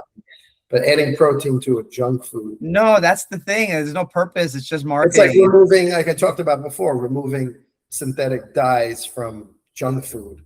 Okay, that's great, but you still have junk food, Doritos, whatever. You're taking those dyes out of there, but it's still trash. Like it doesn't make it better, really. When you take the dyes out of junk food, you still have the junk food. I mean, right? I mean, but this is what it's the same thing with seed oil. Okay, so I'm frying a French fry in a saturated fat instead of a seed oil. Okay, it's still a deep fried food that you probably don't want to have too often. It doesn't, now that it's in beef tallow, it's not a health food, it's still a French fry. But no, it's cool. I mean, like, these are really cool.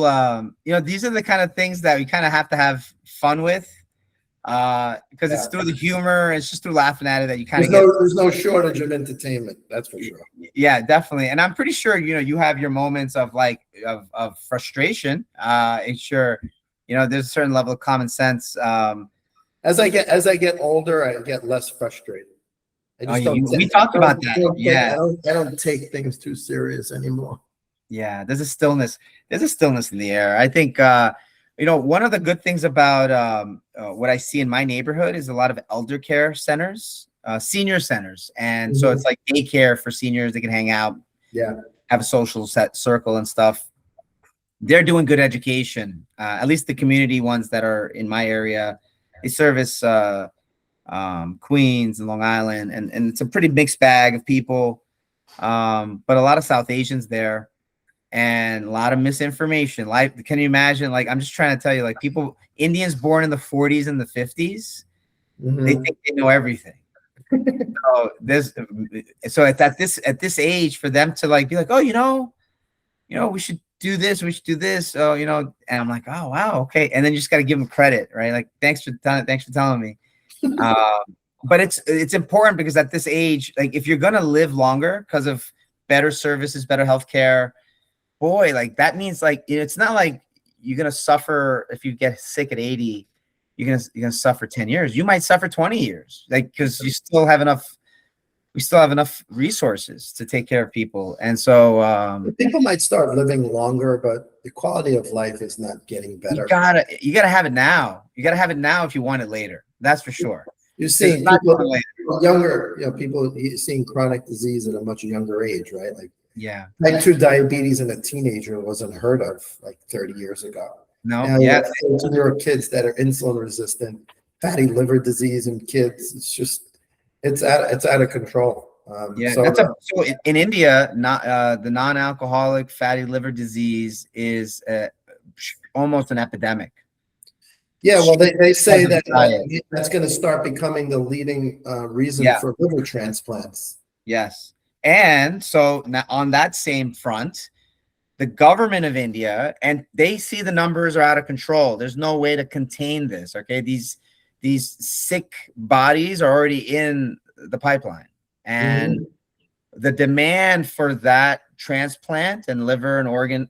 So the government is already subsidizing any kind of facility that does that type of work, harvesting or any kind of advanced hospitals. But also for anyone that's suffering from like kidney issues, if you open up a dialysis center, the government, so, where the government spends money sometimes tells you a lot as well.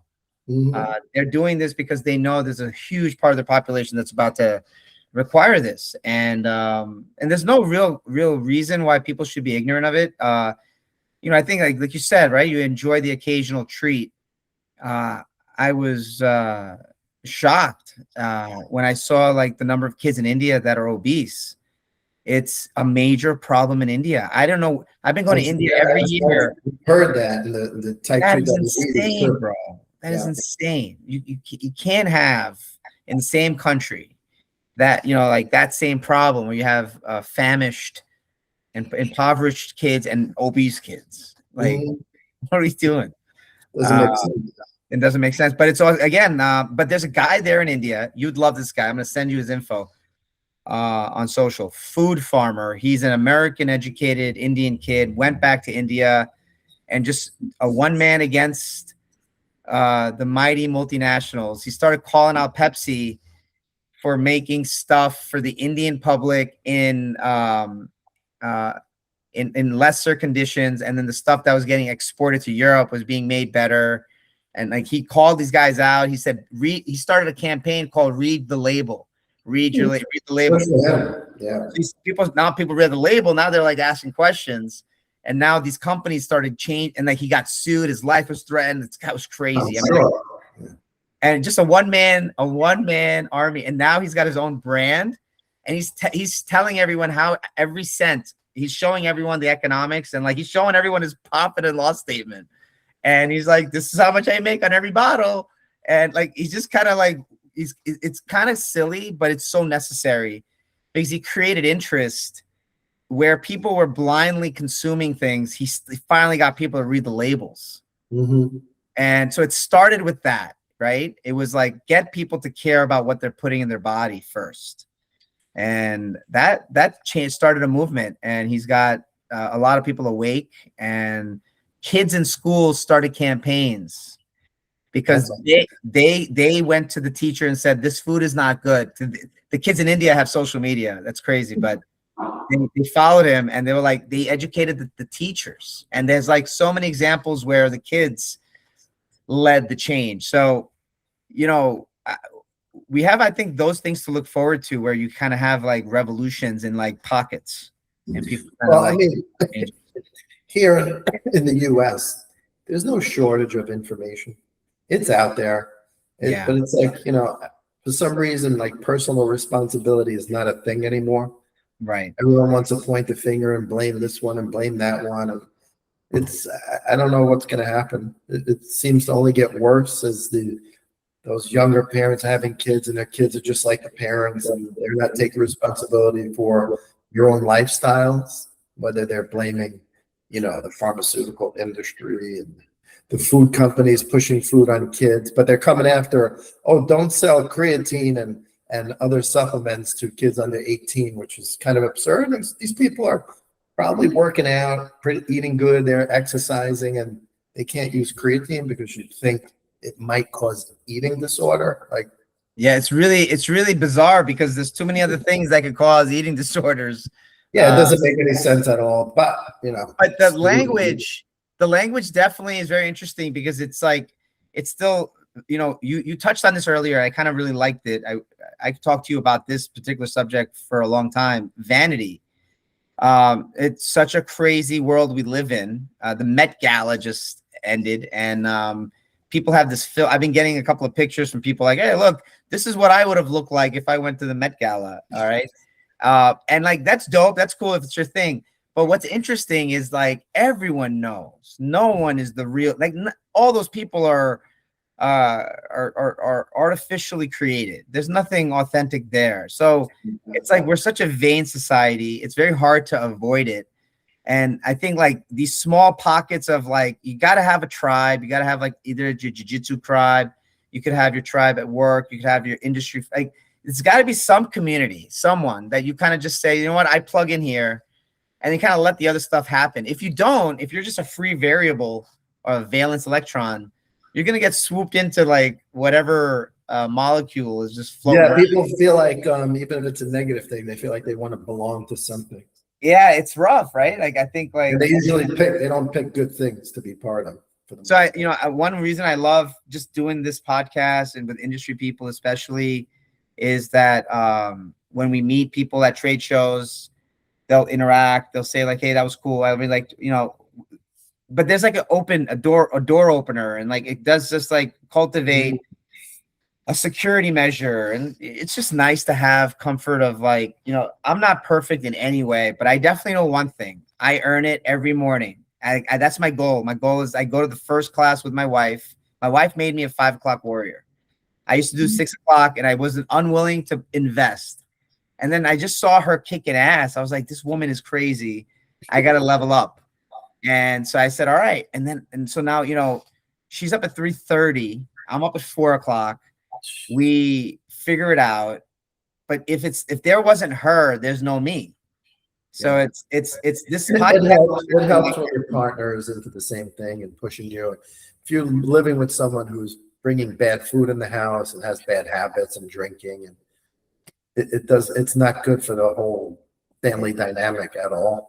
It works if everybody's on board, and it really helps the children too. If you're both an example of, you know, eating healthy and exercising. And I think a lot of kids these days are not seeing that because their parents are not doing it. Their parents are sitting on the couch and not being active and not eating well, and they're telling their kids, "So you should go outside and you should exercise." And they're not listening. They do what they see. And if they see, someone sitting on the couch eating Cheetos, guess what they're going to do? Yeah, no, that's true. I mean, it's tough. But when it comes to sports, I feel that like that kind of keeps things going. My kids right now, they're trying their best to eat enough. They're not totally on it yet. They don't get it. That if they're going to exert that energy, if they're going to like work hard, and then they gotta start consuming food and eating the right kind of food at the right time and things like that. But they do see it because they've gotten bigger, they've gotten stronger, they throw the ball further, they hit the ball further. Sports has been a good influence. And I think like I like playing softball too, just staying active, just at least I can like do a couple of push-ups, and in my head I can dream I'm gonna clear a fence. Like at least I got something to dream about. Yeah, sports are great for the competition, whatever it is. I try, and when we talk to parents, the kids are in jiu-jitsu, we always tell them, hey, play soccer, play football, play baseball, but you got to know how to protect yourself. Yeah. I think it was Helio Gracie that said every kid should know how to swim and fight. Yes. If I'm not mistaken. Yeah. It's so true though, right? In this world today, you got to be able to handle yourself. But sports teaches, teamwork and competition and winning and losing. Very important, as you're going to win and lose in life too. So sports is an important thing for kids too. So what's interesting is a cool situation occurred. I think Gary Vee, he was saying like, yeah, when your kid loses on the field, if they're crying, let them cry. Let them experience what that defeat feels like. Shows they care. Yeah. Like don't go rushing in to kind of soothe them, right?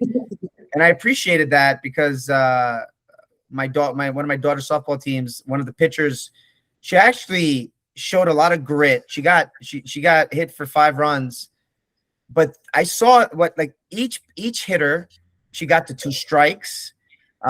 Each hitter fouled off a couple of pitches. Each hitter, and then the last hitter, she got down 3-0.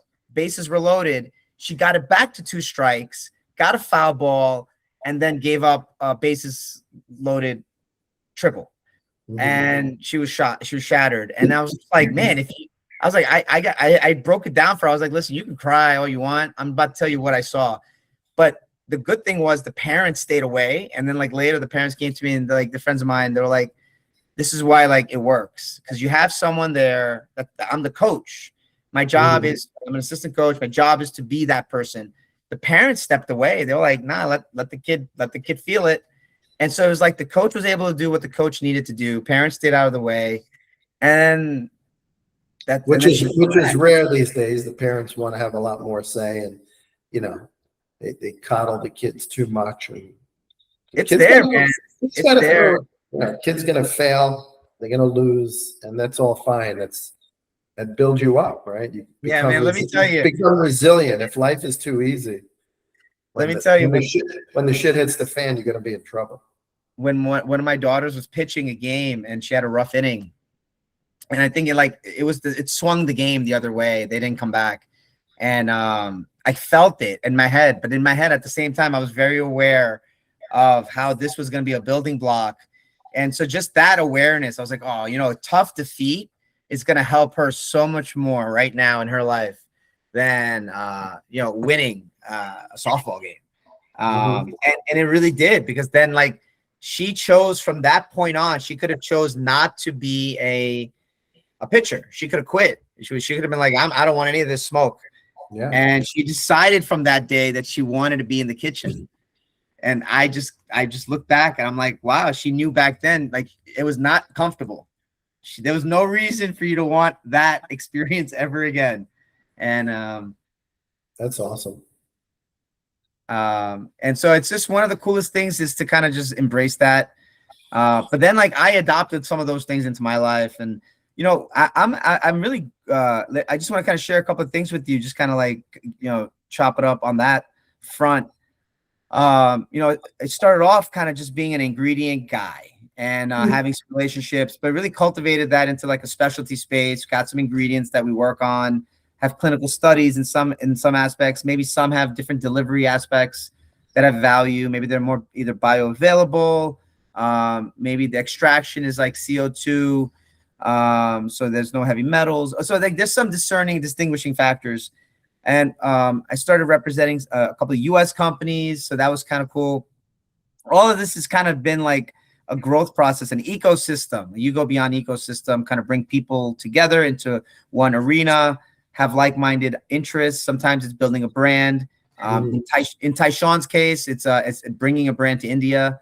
We're helping a couple of people in the UK, doctors in the UK, establish a brand for their little practice and their community. And because there's just a lot of interest now for these things. So where I am today is very fortunate to be like able to talk to people like you and kind of gather, like your thoughts on things. But yeah, I kind of think there just isn't enough of this, and not necessarily like for me. There's definitely enough from me. It's too much for me, but there should be more like, like even guys like you, man. Like, when we go to trade shows, I would really lobby for any trade show to like kind of bring together, like it would be like, let's say like a panel, right? Like, but like not to talk about anything that's selly, all right? Like I would say like it should be like real like barbershop talk of the industry, about the industry, for the industry. Like not to tear anyone down. Nothing is about tearing anyone down. It's all about just building up. And I think building that kind of conversation comes from just these like open chats, candid conversations. I think people, that's why podcasts is so popular, that long format of just hanging out, talking like we're doing, and it's authentic. It's not rehearsed. We're not reading off a prompter or anything like that. It just flows, and you go whichever way, in whatever direction you feel like it's beneficial to both people and enjoyable. It's fun. I think that's why a lot of people you can spend hours watching podcasts and you feel like you're kind of in there hanging out with those people. Well, that's the tribe community aspect. I read that book Tribes, which is a great book, and it's really, I mean, like we're built like this. We're interacting with people, even like, so I've become very, very comfortable with working remotely, yet still being able to, be on a flight and then go to a trade show and like just be I can go back both ways. I can go that way, this way, that way. All of it becomes very adjustable because the podcasts kind of fill those gaps. There's like these like constant, like you said, we're there. I go down rabbit holes. I go down AI rabbit holes. So then I have like homework, and I do this like this is my like flight stuff. This is what I'm doing on the phone when I'm nothing to do, right? No, this has been awesome. It's always nice to catch up with you, and I appreciate you, man. I think one of the hardest things to do is to kind of stay in touch long enough, or enough over the time. Like this time, so much time passed. So I would say we can't let so much time pass again. Yeah, next time you're in Florida, we got to get together. Yeah. Well, I look to do that sooner than later. Maybe the week of June 8th, actually. So you might want to let me know. Come up to like every month, usually once a month, every other month. I'm coming up to the office for a couple of days, so I'll hit you up. Give me a holler. That would be a great day to come to Jersey. Yeah, absolutely.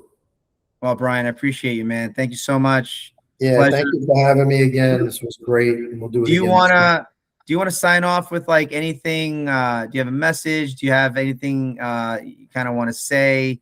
Just some final words. Well, I think one of the most important things we cover is about the whole lifestyle, right? Health and wellness, and there's no better investment you can make in your health. I think us being part of an industry that helps champion that, and being a spokesperson for it, it's important because I think a lot of people have lost touch with reality when it comes to their health. The quick fixes, the social media, the influencers, not all bad, but a lot of it is. And I think people like us who have that passion, it's really up to us to get that message out there. And I think things like this podcast are a great way to do that. And I appreciate everything you're doing for it. I appreciate you, Brian. I will talk to you soon. All right, pal. Have a good one. Take care. God bless you, brother. Okay. Bye.